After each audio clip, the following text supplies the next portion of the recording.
Hi friends, welcome back to my channel. ఈ స్టోరీకి writer SNMR Sridhar గారండి. శ్రీధర్ గారి అన్ని స్టోరీస్ కి కాపీరైట్స్ వర్తిస్తాయి.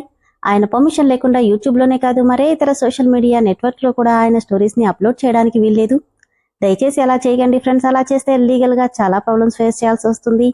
అలానే ఈ స్టోరీస్ చదువుతున్న వాళ్ళైనా వింటున్న వాళ్ళైనా మీరు మరే ఛానల్లోనైనా శ్రీధర్ గారి స్టోరీస్ ని చూసినట్లయితే వెంటనే నాకు కామెంట్ బాక్స్ లో మెసేజ్ చేయండి. ఇది పూర్తిగా రైటర్ శ్రీధర్ గారి ఛానల్ అండి. కేవలం ఆయన స్టోరీస్ మాత్రమే ఇందులో ఉంటాయి.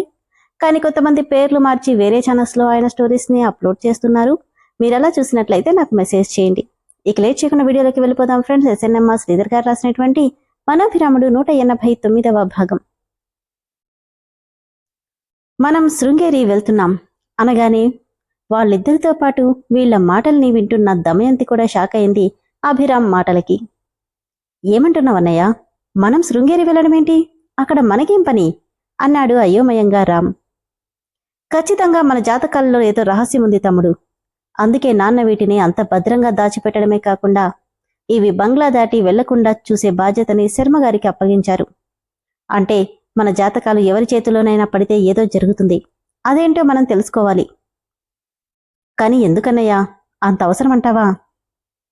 అవసరమో అనవసరమా అనేది పక్కన పెడితే శర్మగారు చెప్పిన దాని ప్రకారం నాన్న శృంగేరి వెళ్ళొచ్చిన తర్వాతే బంగ్లాలో జరగాల్సిన అరాచకాలన్నీ జరిగిపోయాయి. అలాంటప్పుడు వీళ్ళన్నీ వదిలేస్తే మంచిది కదా అన్నయ్య. నవ్వుతూ, ఏమైనా జరుగుతుందని భయపడుతున్నావా తమ్ముడు? చచా, అలాంటిదేం లేదు. కానీ నాకిందులో ఏముందో తెలుసుకోవాలనుందిరా. వీటిని జాతకాలని నువ్వంటున్నావు, జస్ట్ పేపర్లని నేనంటున్నాను. డాడీ వీటిని ఏ ఉద్దేశంతో దాచినా వాటి వెనుక ఉన్న రహస్యాన్ని కనుక్కోవాలనుంది. కాని బాబు, రాంబాబు అన్నట్టు రఘు ఏ ఆలోచన చేయకుండా ఇలాంటి నిర్ణయం తీసుకోడు అని శర్మ అంటే, నిప్పు కాలుతుందని తెలిసి పట్టుకోవడం మానేస్తాం శర్మగారు. కాని దాన్ని కనుక్కుందే మనిషి. ఇది కేవలం పేపర్లే. వీటికి సంబంధించిన మనుషులు మేమిద్దరం ఇక్కడే ఉన్నాం కదా. చూద్దాం ఏం జరుగుతుందో. ఒకవేళ దీనివల్ల ఎవరికైనా ఏదైనా హాని జరిగితే ఇది ఎక్కడి నుండి తీశామో అక్కడికే చేరుకుంటాయి అనడంతో ఇంకేమీ మాట్లాడలేకపోయాడు శర్మ. ఇదంతా విన్న దమయంతి క్షణాల్లో తను చూసినది విన్నది అంతా రాజేంద్రకి చేరవేసింది. అప్పటికే తోట బంగ్లాలో మార్తాండతో నిధి గురించి మాట్లాడుతున్న రాజేంద్ర దమయంతి అంటే చెప్పిన మాటలకి అతని కళ్లల్లో కోటి వెలుగుల కాంతి కనిపిస్తుంటే, నువ్వు చెప్తుంది నిజమా దమయంతి అని అడిగాడు. అవునయ్య గారు, ఇప్పుడు ఆ జాతకాలు అభిరామ్ల చేతుల్లోనే ఉన్నాయి. అంతేకాదు, శర్మ ఎంత చెప్పినా వినకుండా ఆ జాతకాలు తీసుకుని వీళ్ళిద్దరూ శృంగేరికి బయలుదేరుతున్నారు. శృంగేరికా? ఎందుకు? అక్కడెవరో చిదానందుల స్వాములు వారు ఉన్నారంట. ఆయన్ని కలవడానికి వెళ్తున్నారు. చిదానంద స్వామా? ఎవరైనా అంటుంటే రాజేంద్ర నోట్లో నుండి ఆ పేరు విన్న మార్తాండ చిదానంద స్వాముల వారా అంటూ ఆశ్చర్యంతో నోరు తెరిచాడు. ఆయనెవరో నాకు తెలీదు. కాని వాళ్ళిద్దరూ శృంగేరి వెళ్లరు. మధ్యలోనే నాకు బందీగా వస్తారు అని ఫోన్ పెట్టేసిన రాజేంద్ర, మార్తాండ, ఆ నిధి మన చేతికి వచ్చినట్టే. ఆ జాతకాలు ఎక్కడున్నాయో తెలిసిపోయింది. ఆ రాఘవగాడు అంత పగడ్బందీగా వాటిని దాచాడంటే ఖచ్చితంగా వాళ్ళిద్దరిలో ఒకరు నిధికి వారసుడయ్యుంటాడు. రామ్లు వాటిని తీసుకుని శృంగేరి వెళ్తున్నారంట. వాళ్ళక్కడికి వెళ్ళక ముందే వాళ్లతో పాటు ఆ జాతకాలు కూడా మన దగ్గరికి వచ్చేలా చేస్తాను అని రాజేంద్ర కోపంగా అంటుంటే, వద్దు రాజేంద్ర, ఆ పని చెయ్యకు అంటూ ఆపేశాడు మార్తాండ. ఎందుకు? ఎందుకంటే వాళ్ళు కలవడానికి వెళ్తున్న చిదానంద స్వాముల వారు ఎవరో తెలుసా? కనుబొమ్మలు ముడేసి, ఎవరు? చిదానంద స్వామి ఎన్నో ఏళ్లుగా గాయత్రి దేవి ఉపాసకులు. ఆయన ఉండేది అడవిలోని గుహలో. మీ వంశ మూల పురుషుడైన ప్రద్యుమ్న మహారాజు కాలం నుండి ఆయన వంశానికి చెందిన వాళ్లే మీ వంశాన్ని పరిరక్షిస్తున్నారు. మీ వంశ చరిత్ర కాదు, ఆ నిధి గురించి, దాన్ని బయటికి తీసే వ్యక్తి గురించి నాకు తెలియని విషయాలు కూడా ఆయన చెప్పగలడు. వాళ్ళనక్కడికి వెళ్ళనివ్వు. మన మనుషుల్ని పంపించి అసలు అక్కడ ఏం జరుగుతుందో తెలుసుకో అన్నాడు మార్తాండ. దాంతో సరేనన్నట్టు తలూపాడు రాజేంద్ర. అనుకున్నదే తడవక అందరికీ ఏదో పని మీద ఊరెళ్తున్నామని మాత్రమే చెప్పి శృంగేరి శారదా పీఠానికి బయలుదేరారు అభిరామ్, రామ్లు. రాజేంద్ర ఇందులో ఇన్వాల్వ్ అయ్యాడని కాని, కేవలం అందుకోసమే రాఘవని చంపాడన్న విషయం కాని ఏమాత్రం వాళ్ళకి తెలియకపోవడంతో అసలు వీటికి రాజేంద్రకి సంబంధం ఉందన్న ఆలోచనే వాళ్ళిద్దరికీ రాలేదు. కొన్ని గంటల ప్రయాణం తర్వాత శృంగేరి చేరుకున్నారు అభిరాములు. అన్నయ్య, నాకొక డౌట్. శర్మగారు చెప్పిన దాని ప్రకారం చిదానంద స్వాముల వారు 20 ఏళ్ల క్రితం చాలా ఏజ్డ్ పర్సన్. మరి ఇన్నేళ్ల తర్వాత ఆయన ఇంకా బతికే ఉంటారంటావా? ఏమో, నాకేం తెలుసు. చూద్దాం. ఆయన ఉంటే కలిసి వెళ్దాం, లేదంటే అమ్మవారి దర్శనం చేసుకుని వెళ్దాం అని చెప్పి ఆయన కరెక్ట్గా ఎక్కడుంటారో. శర్మ చెప్పిన దాని ప్రకారం ఆయన శృంగేరికి చుట్టుపక్కల దట్టంగా అలుముకున్న అడవి గుహల్లో ఉంటాడంట. శర్మగారు ఆయన ఎక్కడుంటారో ఎప్పుడో పాతకాలం నాటి ఒక మ్యాప్ని తీసి అభిరామ్కి ఇవ్వడంతో దాన్ని వెతుక్కుంటూ వెళ్లారు అభి, రాములు. దాదాపు అడవిలో ఎత్తుపల్లాలు, గుబురుగా ఉన్న చెట్ల పొదల మధ్య అతి కష్టంగా నడక సాగించారు ఇద్దరు. ఏంటన్నయ్య ఇది, ఇంత కష్టంగా ఉంది? అసలు నిజంగానే డాడీ ఇక్కడికి వచ్చి ఉంటాడంటావా? ఖచ్చితంగా వచ్చాడు. మనం చాలా దగ్గరలో ఉన్నాం, కాసేపు ఓపిక పట్టు అని తమ్ముడికి చెప్పి బలవంతంగా తీసుకెళ్తుంటే కొద్దిసేపటికి వీళ్లు చేరవలసిన గమ్యస్థానం వచ్చేసింది. చీమలు దూరని చిట్టడివి, కాకులు దూరని కారడవి అన్నట్టుగా ఉన్న భీంకారణ్యంలో ఎత్తైన ఒక గుహ కనిపించగానే దాన్ని ఆశ్చర్యంతో చూస్తుండిపోయారు రామ్, అభిరాములు. వామ్మో, ఈ గుహేంటన్నయ్య ఇంతుంది? నిజమేరా, ఏదో హాలీవుడ్ మూవీలో ఉన్నట్టుగా అనిపిస్తుంది. పద, లోపలికెళ్దాం అంటూ ఇద్దరూ లోపలికి అడుగు పెట్టగానే ఒకే ఒక్క చిన్న దీపం తప్ప గుహంతా చీకటిగా ఉంది. ఆ నిశ్శబ్దంలో నుండి నవ్వుతున్న శబ్దం వినిపించటంతో అటువైపు చూసిన ఇద్దరికీ తెల్లగా దాదాపు మోచేతుల వరకు పెరిగిన గడ్డం మీసాలతో ఎముకల గూడులా ఉన్న శరీరంతో పద్మాసనం వేసుకున్న ఒక బైరాగి కనిపించాడు. అతని కళ్లల్లో కనిపిస్తున్న నిర్మలత్వానికి ఆయన వైపే చూస్తున్నారిద్దరు.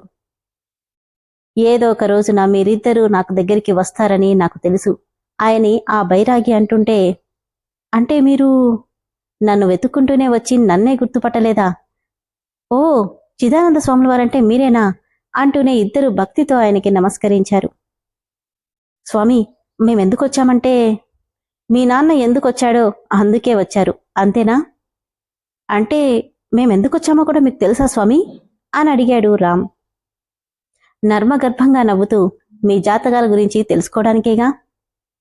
అభిరామ్ అవును అన్నట్టు తలూపి, చెప్పండి, ఈ జాతకాలను మా నాన్న ఎందుకు ఇంత జాగ్రత్తగా దాచిపెట్టాడు? వీటినెవరైనా చూస్తే ఏమవుతుంది అని అడిగాడు. తెలుసుకుని ఏం చేస్తావు నాయనా? ఏం చేస్తామనేది పక్కన పెడితే మా గురించి మేం తెలుసుకోవాలనుకోవడం తప్పకాదుగా స్వామి అని అభిరామ్ అనడంతో నవ్వి, అయితే దానికంటే ముందు మీరు తెలుసుకోవాల్సిన చరిత్ర చాలా ఉంది. చరిత్రనా? ఏంటి స్వామి అది అని అడిగాడు రామ్. ప్రద్యుమ్న మహారాజు దాచిన నిధి గురించిన చరిత్ర. నిధా? అక్కడ నిజంగానే నిధి ఉందా? ఉంది నాయనా, తరతరాలు తిన్న తరగని సంపద, విలువైన రత్నాభరణాలు, వజ్ర వైడూర్యాలతో నిండిన వెలకట్టలేని అపారమైన సంపద.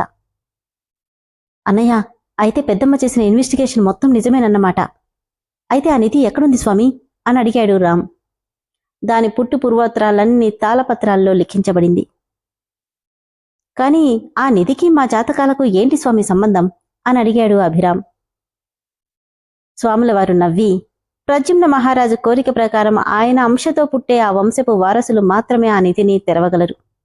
కాదని మరొకరు తెరిచిన క్షణం ఆ నిధికి కాపలాగా ఉన్న నాగేంద్రుడు కాలనాగై వాళ్ళని భస్మం చేయడమే కాక ఆ వ్యక్తి వంశాన్నంతా నిర్వంశంగా మారుస్తాడు. అంటే ఆ వారసులు మా ఇద్దరిలో ఒక్కరా? ఆ మాటకి నవ్వే ఆయన సమాధానం కాగా రామ్ కంగారుగా అభి చేయి పట్టుకుని, అంటే అది మా అన్నయ్యేనా అని అడిగాడు. అన్న మీదున్న అతనికున్న ప్రేమ తన కళ్లల్లో కనిపిస్తుంటే ప్రేమగా రామ్ తల నిమురుతూ, విడివడని జంట, మీ అన్న చేతిని ఎప్పటికీ వదలవు కదా అని అడిగాడు చిదానంద స్వాముల వారు. వదలను. మా ఇద్దరికి తల్లిదండ్రులు వేరైనా ఒకే రోజు పుట్టి ఒక్కటిగానే కలిసి పెరిగాం. నాకు మా నాన్న ఏంటో మా అన్న కూడా అంతే అని రామ్ అంటుంటే, ఆ చేతిని ఎప్పటికీ వదిలిపెట్టకు, ఇక వెళ్ళిరండి అన్నాడు ఆయన. అదేంటి, మేమెందుకొచ్చామో దానికి మీరు సమాధానం చెప్పలేదు? కొన్నిటికి కాలమే సమాధానం చెప్తుంది నాయనా. కాదు, మీరు చెప్పాల్సింది ప్రద్యుమ్న మహారాజు అంశతో పుట్టిన జాతకుడెవరు అనేది.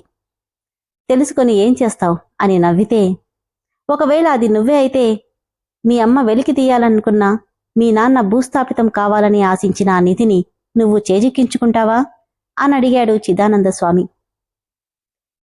దానివల్ల ఎవరికైనా ప్రాణాంతకమైతే అది శాశ్వతంగా భూస్థాపితం కావడమే ఉత్తమం అన్నాడు అభిరామ్. ఆ మాటకు నవ్విన చిదానంద స్వామి, తండ్రికి తగ్గ తనయుడివి. 20 ఏళ్ల క్రితం మీ నాన్న ఏ సమాధానం చెప్పాడో అదే సమాధానం నువ్వు చెప్తున్నావు. కానీ నాకు కావాల్సింది సమాధానం కాదు అన్న అభి సీరియస్ టోన్కి ఆయన నిండుగా నవ్వుతుంటే ఇద్దరికీ ఏమీ అర్థం కాక చూస్తుండిపోయారు రామ్, అభిరామ్లు. విన్నారు కదా ఫ్రెండ్స్, స్టోరీ ఎంత బాగుందో కదా. నిధికి రాఘవ ఎందుకు అంత జాగ్రత్తగా వీళ్ళ జాతకాల్ని దాచిపెట్టాడో ఆయనకి తప్ప ఎవరికీ తెలీదు. ఆ రోజు రాఘవ ఏ సమాధానం చెప్పాడో అభిరామ్ కూడా అదే సమాధానం చెప్పాడు. మరి వీళ్ళు అడుగుతున్న ప్రశ్నకి ఆయన సమాధానం చెప్తారా? నిధికి వీళ్ళ జాతకాలకి సంబంధమేంటి? అంత జాగ్రత్తగా దాచాల్సిన అవసరం ఏంటి? అదేంటో తదుపరి ఎపిసోడ్లో తెలుసుకుందాం. ఫ్రెండ్స్, స్టోరీ అయితే చాలా చాలా ఇంట్రెస్టింగ్గా ఉంది కదా. స్టోరీ నచ్చిన వాళ్ళు దయచేసి ఇమ్మీడియట్గా మెంబర్షిప్లో జాయిన్ అవ్వండి. Thank you.